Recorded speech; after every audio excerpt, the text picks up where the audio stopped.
సోదరులారా, యేసుక్రీస్తున్నాము మీకు వందనాలు తెలియజేస్తున్నాం. ఎక్కడెక్కడ దేవుడి మాటలు వినబడుతున్నావో సమస్తమైన ప్రజలందరికీ ఆయన దీవెనలు ఆశీర్వాదములు ఎల్లప్పుడూ ఉందాక ప్రార్థన చేసుకుని దేవుని మాటలు విందాం. ప్రేమ గల జీవం గల మా పొరలోకి తండ్రి, నీ పాదాలకు స్తోత్రమైన గొప్ప దేవ, చేరకరుడు ఆలోచించు తండ్రి. నీవే తండ్రి సమస్తాన్ని జరిగించే దేవుడు, న్యాయము అధికారము నీ చేతిలో ఉన్న తండ్రి. నీవే సమస్తాన్ని బాగు చేసే దేవుడు తండ్రి. స్తోత్రం తండ్రి. ఆయన సృష్టికర్తమైన దేవాన్ని సృష్టి ప్రభాని ఆరాధించడానికి సహాయం చేయండి నాయన. గొప్ప దేవ తండ్రి, నేను ఈ విధంగా దేశ విదేశీ సంఘాలను సమస్యలను కాల్చి కాపాడండి. భార్య భర్తల మధ్య సమాధానం దయచేయండి నాయన. పిల్లలు యువనసులు తండ్రి వారి భవిష్యత్తు సాయం చేయమని ప్రార్థిస్తున్నాను నాయన. మరి ఈ విధంగా తండ్రి నాయన దిక్కులేని అనాథలను కాచి కాపాడని హార్మోన్ జలసంధి విషయంలో శాంతి దయచేయండి నాయన. నాయకులు అధికారులు గొప్ప విప్లవాత్మక మార్పు తీసుకురండి నాయన. మరి ఇటు తండ్రి నాయన, మరి నాయన భూకంపాలు జల నష్టం వాటిల్లకుండా మీకు కృప దయచేయండి ఆయన. గ్రామీణ ప్రాంతాల్లో నాయన మరి నాయన నాయకులైన వారు తండ్రి నాయన ప్రభా అక్కడ ఉన్న గ్రామ ప్రజలకు మంచి పరిపాలన అందించేటట్టు సహాయం చేయండి. బాల్య వివాహాలు అదేవిధంగా ప్రభా మరి సెలవులకు మరి అదేవిధంగా అనేకమైన కట్టడాలు పెట్టిన మూఢనమ్మకాలు విడుదల కలిగించాల్సిందిగా కోరుతున్నాను. నేటి వాక్య అధ్యయన ఆశీర్వాదాలు మెండుగా ప్రసాదించమని యేసునామమున వేడుకుంటున్నాం తండ్రి, ఆమేన్. సోదరులారా, ఈరోజు దేవుని యొక్క పరిశుద్ధ లేఖనంలో నుంచి నిర్గమకాండం నుంచి కొన్ని మాటలు ఈరోజు మనము ధ్యానించుకోబోతుంటున్నాం. మరి దేవుని యొక్క పరిశుద్ధ లేఖనంలో మరి దేవుడు 2వ అధ్యాయం 11వ వచనం నుంచి, ఆ దినములో మోషే పెద్దవాడై తన జనుల యొద్దకు ఒక హెబ్రీని ఒక ఈజిప్టుని పుట్టగా చూచెను. అతడు ఇటు అటు తిరిగి చూచి ఎవడునూ లేకపోగా ఈజిప్టుని చంపి ఇసుకలో వాణ్ణి కప్పిపెట్టెను. మరునాడు అతడు బయట నడిచి వెళుచుండగా హెబ్రీయులైన మనుషులిద్దరు పోట్లాడుచుండిరి. అప్పుడు అతడు అన్యాయము చేసిన వాడిని చూచి, నీవేళ నీ పొరుగు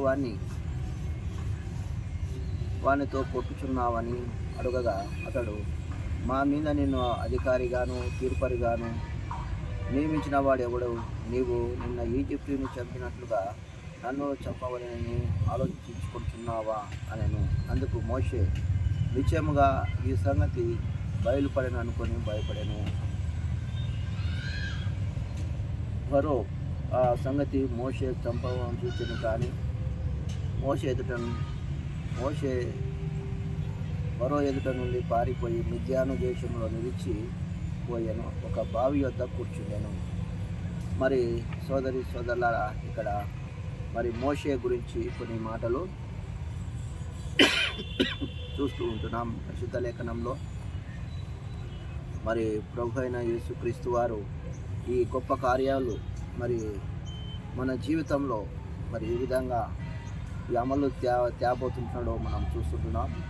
మరి నిర్గమకాండంలో మరి దేవుడు మోషే ఏర్పాటు చేసుకొని తన మరి ఈజిప్టులో ఒక నియంత పరిపాలన నుంచి ప్రజలను విముక్తి చేయడానికి తను వాడుకోనే ముందు మరి ప్రభు మరి తన బిడ్డను చూస్తూ ఉన్నాడు. కాబట్టి ఆ దినంలో మోషే పెద్దవాడై తన జనుల యొద్ద నుండి పోయి వారిని భారంలో చూచినాడు. అంటే సొంత ప్రయత్నాలు చేసినాడు. చూసి ఒకరున్న వ్యక్తిని చంపేసినాడు. ఈజిప్టు ఒకడు కొడుతూ ఉంటే, బానిసత్వంలో ఉన్న ఇజ్రాయిల్ని కొడుతుంటే చూసి తట్టుకోలేక వారిని చంపేసినాడు. కాబట్టి సొంత ప్రయత్నాలు చేసినాడు, సొంత ఆలోచనలు చేసినాడు. అవి ఏమాత్రమును పని చేయలేకపోయినాయి. కాబట్టి అక్కడ ఇద్దరు ఇజ్రాయిల్లో కొట్లాడుతూ ఉంటే, ఇలా మీరు ఎందుకు కొట్లాడుతున్నారు, మీరు అన్నదమ్ములే కదా అని అన్నప్పుడు, మరి సోదరులే కదా అన్నప్పుడు, నిన్న ఈజిప్ట్ వాళ్ళని చంపినా మరి ఈరోజు మమ్మల్ని చంపాలని చూస్తున్నావా నువ్వు కానీ అక్కడ మరి చెప్పినప్పుడు తను ఫరోకి మా వర్తమానం తెచ్చినప్పుడు తను అక్కడి నుంచి మరి వెళ్ళిపోయినట్టు మనం చూస్తున్నాం. మరి తను వేరే మిద్యాను ప్రాంతంలో మరి వెళ్ళిపోయినట్టు మనం చూస్తుంటున్నాం. సోదరులారా, మరి మనము మరి ఎంతగానో మరి ఈ లోకంలో మరి మన జీవితాలు క్రమబద్ధంగా ఉండాలని దేవుడు కోరుతున్నాడు. కాబట్టి మరి దేవుడు తన ప్రియబిడ్డలైన వారిని ఆ విధంగా ఉండాలని దేవుడు ఆలోచిస్తూ ఉంటున్నాడు. కాబట్టి మరి నిర్గమకాండంలో మనం చూసిన ప్రకారంగా ఆయన తన బిడ్డలను మరి ప్రేమించేవాడు, ఆదుకునేవాడుగా మనం చూస్తున్నాం. అదేవిధంగా దేవునికి మొరపెట్టు వారికి ఆయన ఏమాత్రమును మరి దేవుడు అలుకోకుండా వదిలిపెట్టాడు. ప్రతి ఒక్కరికి దేవుడు సహాయం చేసేవాడుగా ఉంటాడని మనము దేవుని యొక్క పరిశుద్ధ లేఖనంలో చూస్తూ ఉంటున్నాం. ఆయా విధాలుగా మనము దేవుని వాక్యాన్ని పరిశోధించినప్పుడు కొన్ని విషయాలు మన దేవుని వాక్యంలో మనం చూస్తూ ఉంటున్నాం. అదే విధానంగా మరి రోమాపత్రిక 3వ అధ్యాయము 23-24 వచనాల్లో ఇక్కడ ఏ భేదం లేదు, అందరూ పాపము చేసి దేవుడు అనుగ్రహించు మహిమను పొందలేకపోతున్నారు. కాబట్టి నమ్మవారు ఆయన కృపచేతనే క్రీస్తు యేసునందలి విమోచన ద్వారా ఉచితంగా నీతిమంతులుగా తీర్చబడుతున్నారని మనం చూస్తున్నాం. నీతి యావత్తు దేవుని ద్వారానే మనకు లభిస్తుంది, కానీ మన సొంత ఆలోచన ద్వారా, సొంత తలంపుల ద్వారా ఇది లభించదని మనము మరి దేవుడు ఈ విధంగా మనల్ని హెచ్చరించబడుతున్నాడు. కాబట్టి మరి అనుదిన జీవితంలో సరైన మరి దినచర్య ఉండడము అవసరమై ఉంటుంది. కాబట్టి దీర్ఘశాంతము క్రమబద్ధంగా మనం నడవడము అవసరమై ఉంటుంది. కాబట్టి మరి మోషే నక్షత్ర శాస్త్రము, ఖగోళ శాస్త్రము, అదేవిధంగా రసాయన శాస్త్రము ఈజిప్టు వాళ్ళకి ఎంతో తెలుసు. కాబట్టి 40 సంవత్సరాలు ఈజిప్టులో ఉన్నాడు, 40 సంవత్సరాలు మిద్యానారణ్యంలో ఉన్నాడు. అలాగనే 40 సంవత్సరాలు తాను ప్రజలు నడిపించినట్టు మనం చూస్తున్నాం. ఈ విధంగా దేవుడు తనను ఈ విధంగా రాజసింహాసనం నుంచి తన ప్రజలు నడిపించేదాకా తనను తీసుకొని వెళ్ళినట్టు మనం ఈ ప్రయాణంలో మోషే ప్రయాణంలో మనం చూస్తూ ఉంటున్నాం. సోదరులారా, అదేవిధంగా దేవుని యొక్క పరిశుద్ధ లేఖనాన్ని మనము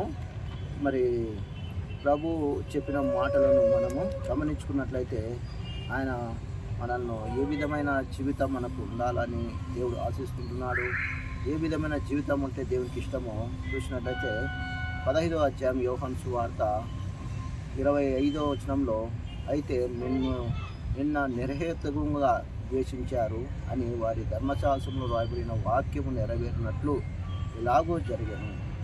కాబట్టి తండ్రి యొద్ద నుండి మీకు యొద్దకు నేను పంపబోవు ఆదరణకర్త అనగా తండ్రి యొద్ద నుండి బయలుదేరు సత్యస్వరూపి ఆత్మ వచ్చే వరకు అప్పుడు ఆయన మిమ్మల్ని సాక్ష్యం ఇచ్చును. కాబట్టి దేవుడు మనల్ని నడిపించే విధానాన్ని మనము ఎంతగానో గమనించుకున్నాలని దేవుని నామమున మీకు ప్రతిమాలు చూస్తున్నాం.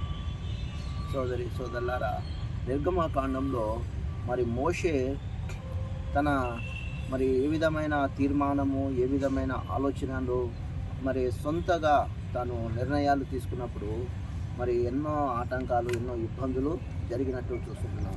అయితే దేవుడు సహాయం చేసి దేవుడు నడిపించినప్పుడు దేవుడు అద్భుత రీతిగా సహాయం చేసేవాడిగా ఉంటాడు, ఆదుకునేవాడిగా ఉంటాడని మనము దేవుని యొక్క పరిశుద్ధ లేఖనంలో చూస్తుంటున్నాం.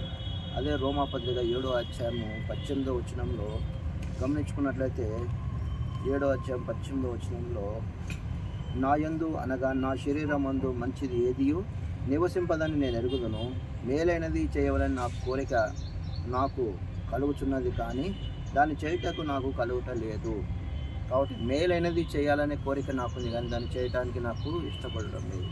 కాబట్టి మనముగా చాలాసార్లు మంచి ఆలోచనలు, మంచి తలంపులు, మంచి ప్రవర్తన కలిగి ఉండాలని మనం ప్రయత్నించినప్పటికీ అది చేయడానికి దేవుడు మనకు చెప్పినట్టు మనం వింటేనే అది జరుగుతుంది. మన ఆలోచనల ద్వారా చేస్తే మనము అది చేయలేము. కాబట్టి విశ్వాసము కృపచేతనే మనల్ని ఈ లోకంలో నడవాలని దేవుడు కోరుకుంటున్నాడు. కాబట్టి 10 తెగుళ్ళు ఆనాడు ఇజ్రాయేల్ ప్రజలకు మరి విడిపించడానికి దేవుడు వాడుకున్న ఒక 10 తెగుళ్ళను చూస్తున్నాం. ఫరోకు బుద్ధి చెప్పడానికి, ఫరోను సరైన మరి వారి నిర్ణయాన్ని రాంగ్ అని చెప్పడానికి దేవుడు మరి తీసుకున్న ఒక చర్యగా మనం చూసుకుంటున్నాం. అదేవిధంగా 16వ వచనంలో మిద్యాను యాజకుడు 7 కుమార్తెలు ఉండేది. వారు వచ్చి తమ తండ్రిని మందను నీళ్లు చేతితో తొట్లను నింపుచుండగా మంద కాపర్లు వచ్చి వారితో తోలివేసిరి. అప్పుడు మోషే లేచి వారిని సహాయం చేసి మందకు నీళ్లు పెట్టాను. వారు తమ తండ్రి రఘుయేలు నొద్దకు వచ్చినప్పుడు అతడు, నేడు మీరు ఇంత త్వరగా ఎట్లు వచ్చిరనెను. అందుకు వారు, ఈజిప్టులో ఒకడు మంద కాపర్ల చేతిలో నుండి మమ్మల్ని తప్పించి వడిగా నీళ్లు చేది మనను మందలకు నీళ్లు పెట్టగా అతడు తన కుమార్తెలతో అతడు ఎక్కడ ఆ మనిషిని ఎలా విడిచి వచ్చిరనెను. భోజనంకు అతన్ని పిలుచుకొని రండెను.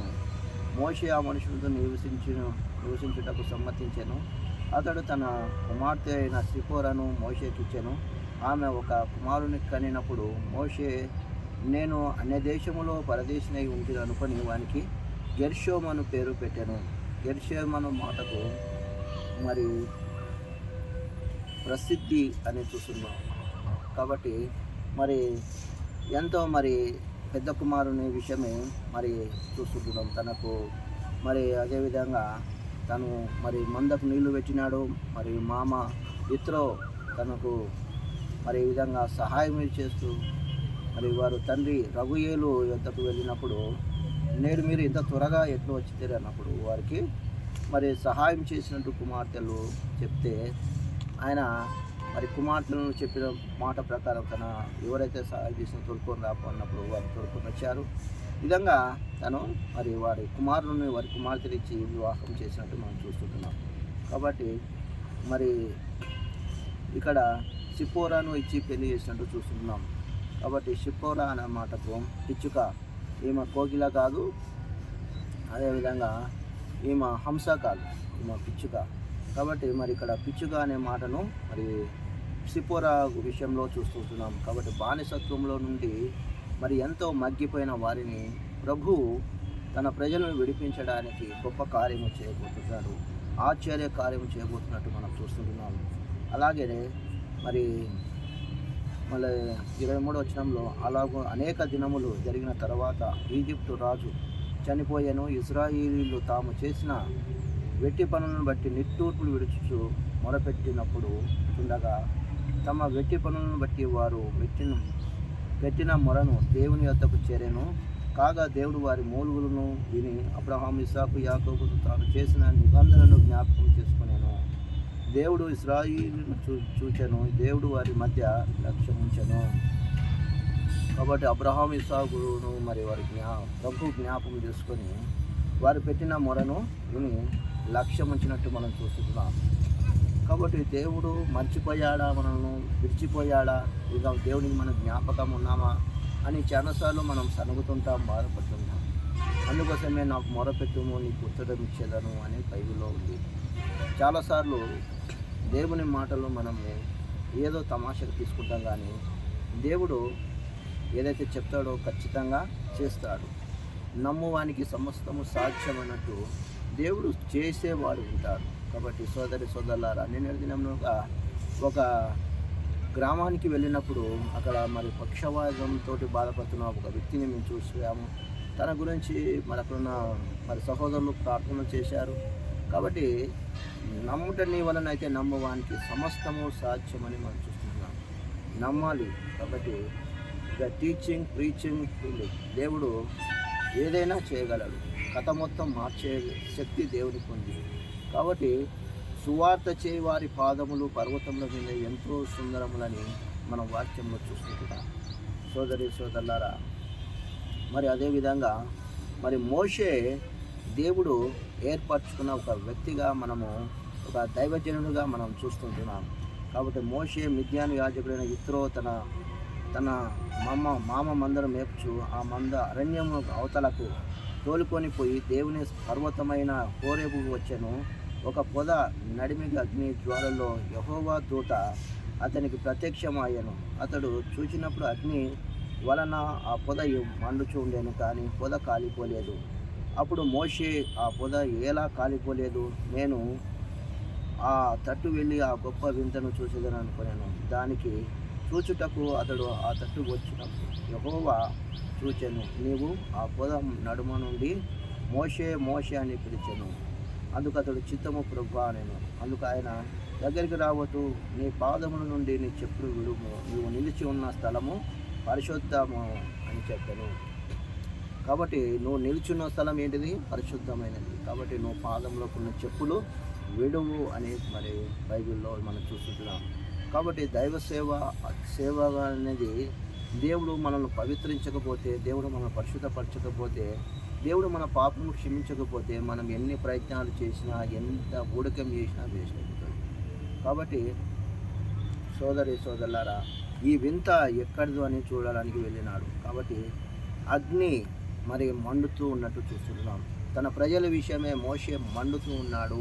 అగ్నిలాగా లోపల పుత వణుకుతూ ఉన్నాడు.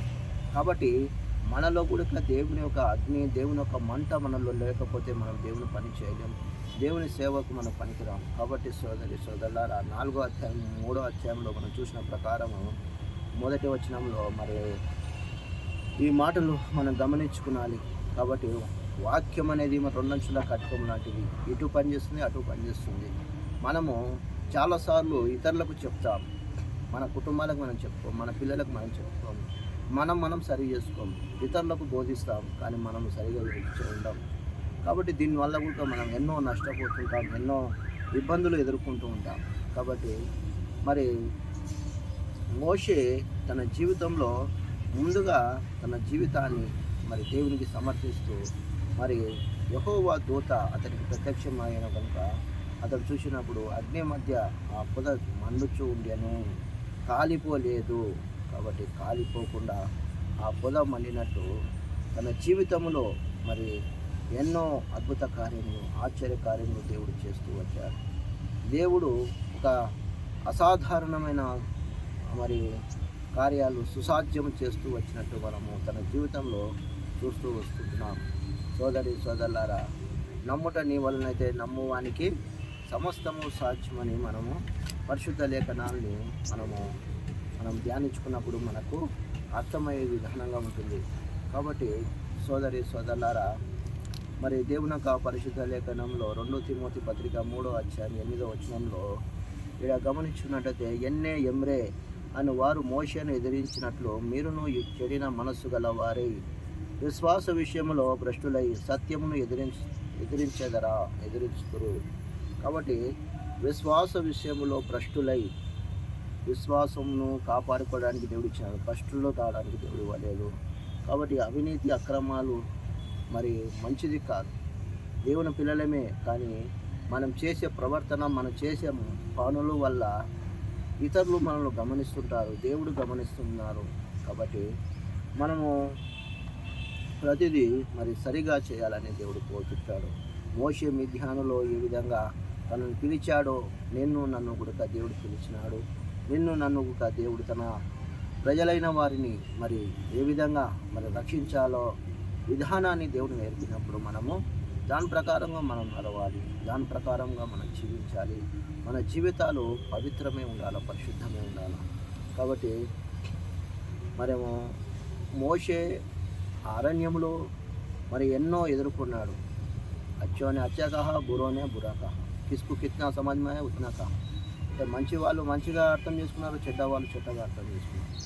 లోకంకి కిస్మత్ బదల్నే కా, అంటే వారి ఆలోచనలు, వారి ఇష్టము, వారు ఎట్లయినా మార్చుకోగలరు. కాబట్టి వారి ఆలోచనల ప్రకారం మనం పోగొద్దాం. కాబట్టి గ్రామీణ ప్రాంతాల్లో మరి చూసినట్లయితే ఈ రోజుల్లో చాలా విపరీతమైన 2000 సంవత్సరాలు వెనక్కి తీసుకుపోయే ప్రజలని అక్కడ ఉన్న నాయకులు, అధికారులు అటువంటి వారు చేస్తుంటారు, పంచాయతీ వాళ్ళు.